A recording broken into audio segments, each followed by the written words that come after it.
बच्चों, आज मैं आपको एक्सप्लेन करने वाला हूँ पोयम जो रॉबर्ट फ्रॉस्ट ने लिखी थी, डस्ट ऑफ स्नो। ठीक है, ये क्लास 10th के बच्चों के लिए है। आई एम श्योर आपने इसको पढ़ा होगा, तैयारी की होगी, बट मैं आपको आज बहुत ही इजी लैंग्वेज में इसको समझाने वाला हूँ, इंग्लिश और हिंदी दोनों में। ठीक है, dust of snow by Robert Frost. सबसे पहले, ये बहुत ही शॉर्ट और सिंपल पोयम है रॉबर्ट फ्रॉस्ट की। अब रॉबर्ट फ्रॉस्ट कैसे दिखते हैं ये जानना भी जरूरी है, क्योंकि जब तक आपको ये नहीं पता होगा कि रॉबर्ट फ्रॉस्ट कैसे दिखते हैं, तो उससे आप काफी कुछ अंदाजा लगा सकते हो कि उन्होंने इस पोयम को किस तरह से लिखा होगा, क्या उनका थॉट प्रोसेस रहा होगा, क्या उनकी सोच रही होगी। ठीक है, तो आप देख सकते हैं ये रॉबर्ट फ्रॉस्ट की फोटो है। Although the poem is very short and crisp, but has a very deep and large meaning to see a simple solution of a complex problem.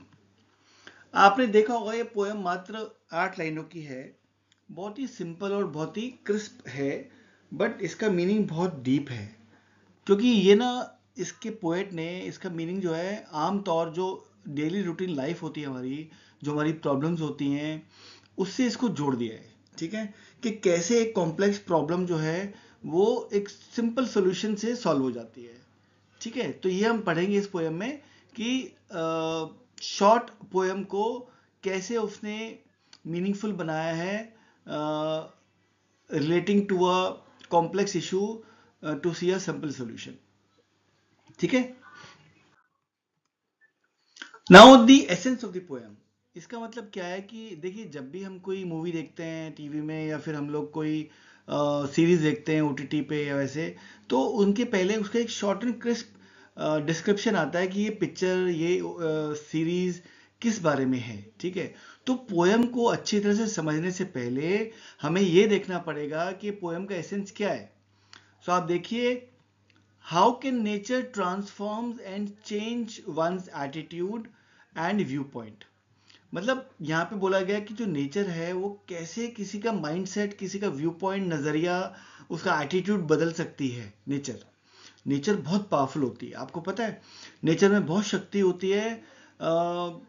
कभी कभी क्या होता है, जैसे आप कभी उदास होते हो, आप घूमने जाते हो पहाड़ों पे इधर उधर, तो आपको सीनिक ब्यूटी देखने का बड़ा अच्छा लगता है।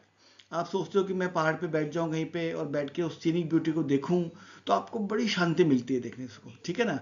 तो यहाँ पे वही है कि नेचर ने किस तरह से ट्रांसफॉर्म किया पोएट के एटीट्यूड को, उसके व्यू पॉइंट को। The crow and the hemlock tree both are considered inauspicious, दोनों ही अशुभ माने जाते हैं, बट उनकी हेल्प से पोएट का जो मूड था वो उदासी से खुश हो गया। From regret to joys. प्रकृति किसी के भी दृष्टिकोण को बदल सकती है। जो क्रो है और कौवा और हेमलॉक ट्री है, दोनों को अशुभ माना जाता है, बट कवि के मूड को अफसोस से खुशी में बदल देता है। ये हम पढ़ेंगे इस पोएम में ऑल ओवर। ओके, तो चलिए शुरू करते हैं हम लोग रॉबर्ट फ्रॉस्ट की लिखी गई poem dust of snow. Right, पहली 4 lines. The way a crow shook down on me the dust of snow from a hemlock tree। आप देखिए, ये क्रो, स्नो, देख रहे हैं, ऑन मी ट्री, ये रिदमिक भी है। राइट, तो इसमें सबसे इंपॉर्टेंट क्या है, the way a crow shook down on me the dust of snow from a hemlock tree। Crow word important है इसमें। ठीक है, और दूसरा इंपॉर्टेंट है हेमलॉक ट्री। पूरी जो पोएम है हमारी, इन दोनों नाउन्स पे, इन दोनों सब्जेक्ट के इर्द गिर्द घूम रही है। ठीक है, ये क्रो हो गया और ये हेमलॉक ट्री हो गया हमारा। ठीक है, आप देखिए, क्रो पेड़ पे बैठा है और वो स्प्रिंकल कर रहा है स्नो के डस्ट को कवि के ऊपर। जो नीचे आप देख रहे हैं वो कवि है। राइट, शुक, उसका मतलब क्या होता है? शुक का मतलब होता है शेक, मतलब हिलाना, हिलाया, उसको हिला दिया। Right, Shuk down on me. Second, dust, dust of snow, rather I would say dust of snow. Dust of snow का मतलब क्या होता है? बर्फ के कण, पूरी बर्फ की नहीं, बर्फ के कण, छोटे छोटे पार्टिकल्स बर्फ के। ठीक है, ये डिफिकल्ट वर्ड मीनिंग्स आपको समझना जरूरी है, तभी आपको पोएम का असली मतलब समझ में आ पाएगा। नेक्स्ट है हैमलॉक ट्री। हैमलॉक ट्री क्या होता है? ये एक सफेद फूलों वाला एक जहरीला पेड़ होता है, हैमलॉक ट्री। देखिए पिक्चर में आपको दिख रहा है हैमलॉक ट्री, राइट।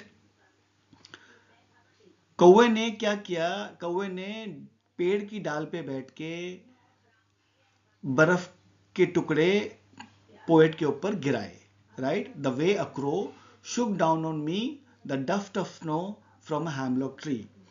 यहाँ पे पोएट ये दर्शाना चाहता है कि वो एक बैड मूड में है, पोएट एक बैड मूड में है, और बैड मूड से वो क्या कर रहा है आप देखिए, the way a crow Shuk down on me. Crow poet यहाँ पे बैड मूड में खड़ा है और वो हैमलॉक ट्री को पास कर रहा है, वहां से साइड से जा रहा है।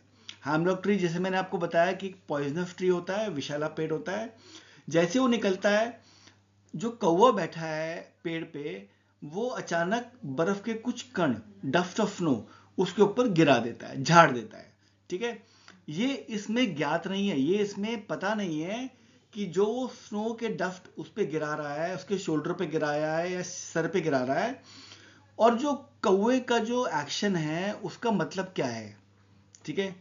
The way a crow Shuk down on me, जिस तरह से कौवे ने बर्फ के कण को गिराया कवि के कंधे पे या सर पे, और जो बर्ड का, जो क्रो का जो एक्शन था ये गिराने का, वो भी पता नहीं कि क्रो जस्ट वहां पे आके बैठा था, या वो ठंड से कांप रहा था, या वो अपने आप को ब्रांच, जो पेड़ की जो डाल थी, उस पर बैठ के एडजस्ट कर रहा था, जिसकी वजह से वो बर्फ के कण अपने आप गिर गए पोएट के ऊपर। The dust of snow from a hemlock tree, ठीक है। तो इसमें जो पोएम का जो ओपनिंग है उसमें ये दर्शा रहा है पोएट कि जो क्रो और हैमलॉक ट्री है वो पोएट की मूड की तरह अशुभ माने गया है, मतलब सैड है, क्योंकि देखो कौवा भी अशुभ का प्रतीक है और हैमलॉक ट्री तो है ही। तो वैसे ही इसका जो ओपनिंग सीन है, मतलब जो ये शुरू की 4 लाइनें हैं, इसमें हैमलॉक ट्री और क्रो को सिग्निफाई करते हैं, दोनों सैडनेस को, just like the poets mood, ठीक है। जैसे पोएट का मूड है दुखी, वैसे ये क्रो भी और हैमलॉक ट्री भी इसको, सैडनेस को रिप्रेजेंट करते हैं, ठीक है। तो ये 4 लाइनों का इनका मतलब है, ओके। मैंने आपकी इजी रेफरेंस के लिए इन 4 लाइनों का मतलब अंग्रेजी में भी लिखा है, इंग्लिश में भी लिखा है और हिंदी में भी लिखा है, ठीक है। आप 4 लाइनों का मतलब इंग्लिश में भी पढ़ सकते हैं और हिंदी में भी पढ़ सकते हैं, आपको अच्छे से समझ आएगा। ये मैंने सिर्फ आपकी हेल्प के लिए लिखा है यहाँ पे, ठीक है। अब हम बात करते हैं नेक्स्ट 4 लाइनों की। Has given my heart a change of mood and saved some part of a day I had rued, ठीक है। आप देखिए सेम पिक्चर्स वही हैं।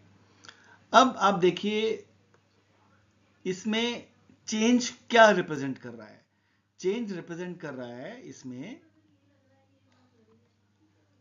अपलिफ्टमेंट, मतलब उठाना, मतलब चेंज ऑफ मूड, मतलब जो पोएट का मूड जो सैड था, ऐसा होने से जो स्नो के डस्ट पार्टिकल्स उस पर गिरे, ऐसा होने से उसका जो दिल और दिमाग है, जो मूड है, वो अपलिफ्ट हो जाता है, अचानक वो दुखी से खुश हो जाता है, ठीक है। तो यहाँ पे हम चेंज का मतलब बोल रहे हैं अपलिफ्टमेंट, उठाना किसी को, ठीक है। मतलब कहने का मतलब है कि has given my heart a change of mood, poet कहीं से आ रहा था, उसका दिल, उसका दिमाग, उसका मूड बहुत ही बकवास था, ड्रेडफुल था, ठीक है। उसका दिन बहुत खराब जा रहा था, और जैसे ही डस्ट के स्नो उस पर गिरे, उसका मूड चेंज हो गया, मतलब उसका मूड अपलिफ्ट हो गया एज चेंज ऑफ मूड, ठीक है। नेक्स्ट वर्ड इसमें आता है rued, and saved some part of a day I had rued. Rued का मतलब होता है पछताना, ठीक है।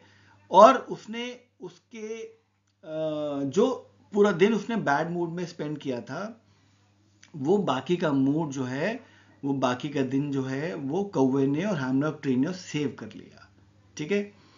जनरली क्या होता है, जैसे मैंने आपको बताया, क्रो और hemlock tree are used for negative references, ठीक है। जब भी हम बुरी बातों का व्याख्या करते हैं, बखान करते हैं, तो कौवे का आता है और हैमलॉक ट्री की बात होती है। बट यहाँ पे आप देखिए एक चीज, पोएट ने इन दोनों चीजों को बहुत ही सुंदर तरीके से, ब्यूटीफुल तरीके से पोर्ट्रे किया है। किससे रिलेट हो रहा है दोनों चीजें, कि कभी कभी क्या होता है कि जो बुरी चीजें होती हैं वो भी आपके जीवन में खुशी के पल ला सकती हैं। And save some part of a day I dreamed, जो दिन मेरे वजह से मेरा खराब हुआ था, जो मैं पछता रहा था, उसको उन दोनों ने, उनकी उस हरकत से कौवे की, वो सेव हो गया। मतलब वो बुरे दोनों चीज, यानी कि कौवा और हेमलॉक ट्री ने मेरे जीवन में खुशियां ले आया, मतलब उस दिन को मेरा जॉय से, खुशियों से भर दिया। ठीक है। See, one must not take things for granted and should be open and accept which ever way the nature chooses to bless us. क्या होता है कि हमेशा हमें हर चीज को गलत नजरों से नहीं देखना चाहिए। We should always be open and accept which ever way the nature chooses to bless us. कभी कभी क्या होता है, जैसे मैंने आपको बताया कि नेचर जो होती है ना, वो आपको कोई ना कोई तरीका ढूंढ लेती है आपको खुश करने का, आपको ब्लेस करने का। तो यहाँ पे पोएट को खुश करने का नेचर ने ये तरीका ढूंढा कि कौवे ने पेड़ की डाल पे बैठ के उस पे डस्ट ऑफ स्नो के पार्टिकल्स गिराए, जिससे उसका दिन फैंटास्टिक हो गया, शुभ हो गया। ओके, 8 लाइनों की पोएम है, बहुत ही इजी तरीके से आप समझेंगे तो आपको समझ में आएगी। और मैं नहीं समझता हूं कि इसके बाद जो भी आप सवाल आपके सामने आएगा, आप उसका जवाब नहीं दे पाओगे, आप उसका जवाब बखूबी दे पाओगे। ठीक है। सेम इन 4 लाइनों का मतलब मैंने यहाँ इंग्लिश में समझाया है, लिखा है आपके लिए, और मैंने हिंदी में लिखा है। ओके फ्रेंड्स, तो बच्चों देखा आपने 8 लाइनों की शॉर्ट पोयम का मतलब कितना बड़ा था, कितना गहरा था, बट आसान भी था। ओके, तो मेरी वीडियो आप ये पॉज करके देख सकते हैं। 4 लाइनों का मतलब मैंने इंग्लिश में भी समझाया है, हिंदी में भी समझाया है। आप दोनों को अच्छे से पढ़ें, समझें, and then leave drift apart, कि आपको पेपर में कोई भी क्वेश्चन आता है इसके ऊपर, तो आप उसको अच्छे से अटेम्प्ट कर पाएंगे। Right? Okay, thank you so much. मेरा चैनल सब्सक्राइब करिएगा अगर आपने अब तक नहीं किया है तो, learn English with Manoj Goyal. मैं आपको और भी जो आपके कोर्स की पोएम्स हैं उनके मीनिंग्स आपको इस तरह से डिटेल में लेके आऊंगा। ठीक है, तब तक के लिए thank you so much, take care and all the very best.